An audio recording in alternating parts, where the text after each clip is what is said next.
একটি ধুলোমাখা পুরানো সিন্দুক, যেখানে নবীজির জন্মের প্রায় 1000 বছর আগে লেখা একটি পুরানো চিঠি পাওয়া গেল।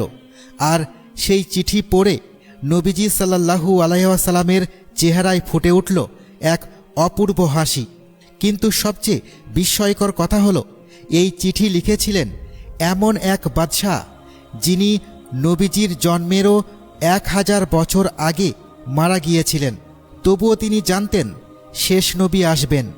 এটা কোনো কল্পকাহিনী নয়, এটা ইতিহাসের পাতায় লেখা সেই সত্য ঘটনা, যেখানে ইয়েমেনের এক পরাক্রমশালী বাদশাহ তার বিশাল বাহিনী নিয়ে সমরকান্দ পর্যন্ত জয় করেছিলেন, আর তারপরও মক্কার সামনে এসে থামতে বাধ্য হলেন।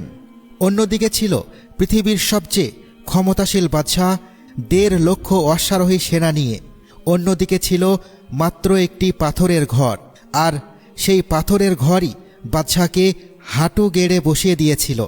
আজ বলবো কে ছিলেন সেই বাদশাহ তুব্বা, কিভাবে কাবার সামনে তার অহংকার ভেঙে গেল, কেন তিনি 1000 বছর আগেই নবীজির জন্য একটি বাড়ি বানিয়ে রেখে গেলেন, আর সেই চিঠিতে কি লেখা ছিল যা শুনে নবীজি বললেন, সালেহ ভাই, তুব্বাকে শাবাশ। নবীজির আগমনের প্রায় 1000 বছর আগের কথা। ইয়েমেনের পাহাড়ে তখন সোনা মিলত, নদীতে বইত স্বচ্ছ পানি, শহরে শহরে ফলের বাগান, আর তাদের বাণিজ্যপথ ছড়িয়েছিল সারা বিশ্বে। এই ভূখণ্ডকে বলা হতো হিমিয়ার সালতানাত, যাকে ইতিহাসবিদরা একসময় পৃথিবীর সবচেয়ে ধনী রাজ্য বলেছেন। সেই যুগে দুনিয়ায় মাত্র 2টি মহাশক্তি ছিল, রোমান সাম্রাজ্য আর পারস্য সাম্রাজ্য। কিন্তু আরবের দক্ষিণে এই হিমিয়ার সালতানাত তৃতীয় শক্তি হিসেবে মাথা তুলছিল। যেমন ইরানের বাদশাকে বলা হতো কিসরা, রোমের বাদশাকে কায়সার, মিশরের বাদশাকে ফেরাউন, তেমনি এই অগ্নিপূজক কওমের বাদশাকে বলা হতো তুব্বা। আর সেই তুব্বাদের মধ্যে সবচেয়ে শক্তিশালী ছিলেন আবু কারিব আল আসাদ তুব্বা আল হিমিয়ারি। এই বাদশার সেনাবাহিনীতে ছিল 1.5 লক্ষ অশ্বারোহী, 1 লক্ষ পদাতিক সৈন্য, আর 4000 জ্ঞানী পণ্ডিত, যাদের মধ্যে ছিলেন জ্যোতিষী, রসায়নবিদ, চিকিৎসক এবং সব ধর্মের আলেম। কিন্তু এই বিশাল বাহিনী নিয়ে যখন সে মক্কায় পৌঁছালো, তখন শহরের কোনো সর্দার তাকে স্বাগত জানাতে এলো না। কিন্তু কেন, আর এরপর কি হলো? বাদশাহ তুব্বা তার বিশাল বাহিনী নিয়ে মক্কায় এলেন, কিন্তু শহরের কোনো নেতা তার অভ্যর্থনায় এলেন না। এটা দেখে ক্রোধে জ্বলে উঠলেন তিনি। তার মন্ত্রী আমারিস বললেন, এরা মূর্খ বেদুইন, এখানে একটি পাথরের ঘর আছে যাকে কাবা বলে। এরা মনে করে এটা আল্লাহর ঘর এবং আল্লাহ নিজে এর রক্ষা করেন, তাই এরা কোনো শাসককে ভয় পায় না। এটা শুনে বাদশার মাথায় আগুন জ্বলল। তিনি সিদ্ধান্ত নিলেন কাবা ভেঙে মাটিতে মিশিয়ে দিবেন। কিন্তু ঠিক সেই মুহূর্তে হঠাৎ তার মাথায় শুরু হলো তীব্র যন্ত্রণা। নাক, মুখ, চোখ দিয়ে রক্ত ঝরতে লাগলো। এমন দুর্গন্ধযুক্ত তরল বের হতে থাকলো যে সবাই তার কাছ থেকে সরে গেল। দুনিয়ার সেরা চিকিৎসকেরা দিনরাত চেষ্টা করলেন, শতাব্দী পুরানো প্রেসক্রিপশন প্রয়োগ করা হলো, কিছুই কাজ হলো না। তখন বাহিনীর ইহুদি পণ্ডিতরা এগিয়ে এলেন। তারা বললেন, এই রোগ আসমানি, কারণ আপনি কাবা ধ্বংসের নিয়ত করেছিলেন। তারা বললেন, কাবা কোনো সাধারণ ঘর নয়, এটা সেই ইব্রাহিম আলাইহিসসালামের নির্মিত ঘর, যিনি সকল নবীর পূর্বপুরুষ। বাদশাহ তুব্বা মনে মনে তওবা করলেন, আর সাথে সাথে তিনি সুস্থ হয়ে গেলেন। সুস্থ হয়েই তিনি সরাসরি কাবার দিকে হেঁটে গেলেন, তাওয়াফ করলেন, কুরবানি দিলেন। তারপর এমন একটি কাজ করলেন যা ইতিহাসে কেউ কখনো করেনি। ইয়েমেন থেকে আনলেন সেরা রেশমি কাপড় এবং কাবা শরীফে চড়ালেন গিলাফ, 7টি রেশমি গিলাফ। সেই কাপড়ের নাম ছিল হিবারা, লাল রঙের উপর সাদা ডোরা। তুব্বা হিমিয়ারি হলেন পৃথিবীর প্রথম মানুষ যিনি কাবায় গিলাফ চড়ালেন, আর সেই ঐতিহ্য আজ চলছে। প্রতি বছর কাবায় যে কিসোয়া চড়ানো হয়, সোনার সুতোয় কুরআনের আয়াত খচিত সেই মূল্যবান কাপড়, তার শুরু হয়েছিল সেই তুব্বার হাত ধরেই। 1000 বছর পুরানো একটি সুন্নত। মক্কা থেকে উত্তরে যাত্রা করলেন তুব্বা, পৌঁছালেন এক অদ্ভুত সুন্দর শহরে, খেজুর বাগানে ঘেরা, মনোরম আবহাওয়ার এক ভূমিতে। এই শহরকে তখন বলা হতো ইয়াসরিব, আজ যা মদিনা মনোয়ারা নামে পরিচিত। এখানকার মানুষদের সাথে যুদ্ধ শুরু হলো। কিন্তু অদ্ভুত ব্যাপার, দিনে যুদ্ধ করে আর রাতে মেহমানদারি করত। বাদশাহ হতবাক হয়ে গেলেন। তখন তার বাহিনীর ইহুদি পণ্ডিতরা পুরানো আসমানি কিতাবের পাতা উল্টাতে লাগলেন। তারকা হিসাব করলেন, মাটি শুঁকলেন, পাথর পরীক্ষা করলেন, আর বললেন, এই মাটি সেই মাটি, এটাই সেই শহর যেখানে শেষ নবী হিজরত করবেন। বাদশাহ তুব্বার হৃদয়ে তখন এক অদ্ভুত আকাঙ্ক্ষা জন্ম নিল শেষ নবীকে একবার দেখার। তখন তার 4000 পণ্ডিত একটি শপথ নিলেন, আমরা এই মাটিতেই থাকব, যদি ভাগ্য সহায় হয় শেষ নবীর দর্শন পাব। বাদশাহ তাদের জন্য বাড়ি বানালেন, তাদের দাসীদের মুক্ত করে বিয়ে দিলেন যাতে বংশ বিস্তার হয়। আর শেষ নবীর জন্য বানালেন একটি দোতলা বাড়ি। বললেন, যখন তিনি আসবেন এটা তার বিশ্রামের ঘর হবে। তারপর লিখলেন একটি চিঠি। 1000 বছর পর সেই চিঠি পড়বেন নবীজি সাল্লাল্লাহু আলাইহি ওয়াসাল্লাম। চিঠিতে সোনার মোহর লাগালেন, যাতে লেখা আগে ও পরে সব হুকুম একমাত্র আল্লাহর। চিঠিটি মদিনার এক সর্দারের হাতে দিয়ে বললেন, এই চিঠি শেষ নবীর কাছে পৌঁছে দিবে। যদি তোমার জীবনে তিনি না আসেন, সন্তানদের দিবে।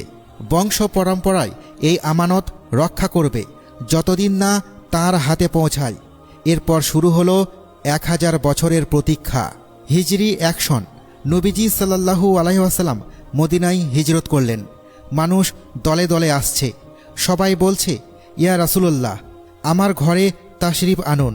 নবীজি বললেন, আমার উটনিকে ছেড়ে দাও, সে যেখানে থামবে সেটাই আমার ঠিকানা। উটনি থামল ঠিক সেই দোতলা বাড়ির কাছে, যে বাড়িটি 1000 বছর আগে বাদশাহ তুব্বা নবীজির জন্য বানিয়ে রেখেছিলেন। সেই বাড়িটি তখন ছিল হজরত আবু আইয়ুব আনসারী রাদিয়াল্লাহু তাআলা আনহুর মালিকানায়। নবীজি সেখানে পৌঁছেই দেখলেন একজনকে। বললেন, তুমি কি আবু লাইলা? সে হতবাক, নবীজি তাকে চেনেন কিভাবে? নবীজি বললেন, আমি মোহাম্মদুর রাসূলুল্লাহ। শাহে ইয়েমেনের যে চিঠি তোমার কাছে আছে তা আমাকে দাও। চিঠি খোলা হলো।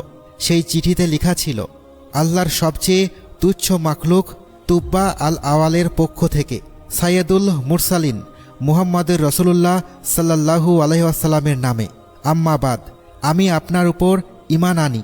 আপনার উপর যে কিতাব নাজিল হবে তার উপরেও ঈমান আনি। আমি আপনার দ্বীনের উপর আছি।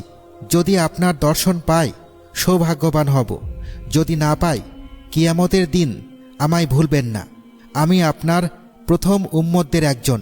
আপনার আগমনের আগেই আপনার সাথে বায়াত করছি। আমি সাক্ষ্য দিচ্ছি আল্লাহ এক এবং আপনি তার সত্য রাসূল। চিঠি পড়ে নবীজি সাল্লাল্লাহু আলাইহি ওয়াসাল্লাম বললেন, সালেহ ভাই তুব্বাকে শাবাশ। এবার ইতিহাসের সবচেয়ে বিস্ময়কর বিপরীতমুখী ঘটনা। সেই 4000 ইহুদি পণ্ডিত যারা 1000 বছর ধরে মদিনায় বসে শেষ নবীর অপেক্ষা করছিলেন, তারা প্রজন্মের পর প্রজন্ম ধরে আরব গোত্রগুলোকে বলে এসেছিলেন, আমাদের মসিহা আসছেন। কিন্তু যখন সেই নবী এলেন, তারাই সবার আগে অস্বীকার করল। কারণ তারা ভেবেছিলেন নবী আসবেন বনি ইসরাইলের মধ্য থেকে। কিন্তু নবীজি ছিলেন বনি ইসমাইলের সন্তান।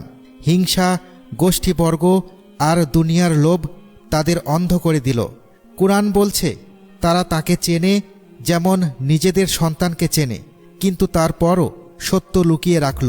ইয়েমেনে ফিরে এসে বাদশাহ তুব্বা তাঁর কমকে মূর্তি পূজা ও অগ্নি পূজা ছেড়ে সত্যের পথে আসার আহ্বান জানালেন। কিন্তু কমের পুরোহিতরা বিদ্রোহ করল। তখন প্রচলিত একটি রীতি ছিল, দুই পক্ষের বিবাদ মেটাতে পাহাড়ে আগুন। পাহাড়ের সেই গিরিখাতে দুই দল দাঁড়ালো, এক পাশে তুব্বা ও তার মানুষেরা, অন্য পাশে মূর্তি পূজারীরা। হঠাৎ পাহাড় থেকে আগুন নামল। আগুন ছুটে গেল মূর্তি পূজারীর দিকে আর তাদের ভস্মীভূত করে ফেলল। তুব্বা ও তার সঙ্গীরা অক্ষত রইলেন। এই মুজিজা দেখে বহু মানুষ সত্যের পথে এলেন। কিন্তু ইতিহাস সাক্ষী, তুব্বার মৃত্যুর পর তার কম আবার পথ হারালো, আবার অগ্নিপূজায় ফিরে গেল, আর একটি আসমানি আজাবে কওমে তুব্বা ধ্বংস হয়ে গেল। বাদশাহ তুব্বা আবু কারিব আল হিমিয়ারি, তিনি পৃথিবী জয় করেছিলেন, কিন্তু তাকে আজ মনে রাখা হয় অন্য কারণে। তিনি প্রথম মানুষ ছিলেন যিনি কাবায় গিলাফ চড়িয়েছিলেন। তিনি শেষ নবীর জন্য বাড়ি বানিয়ে রেখে গিয়েছিলেন, আর 1000 বছর আগেই নবীজির নামে চিঠিতে বায়াত করে গিয়েছিলেন।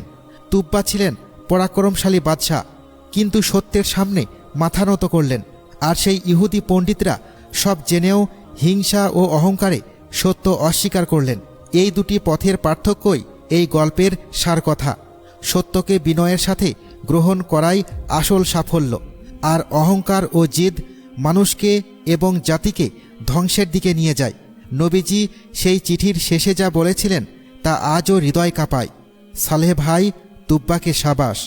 1000 বছরের বিশ্বাস, 1000 বছরের অপেক্ষা, আর মাত্র একটি চিঠি যা অমর হয়ে গেল।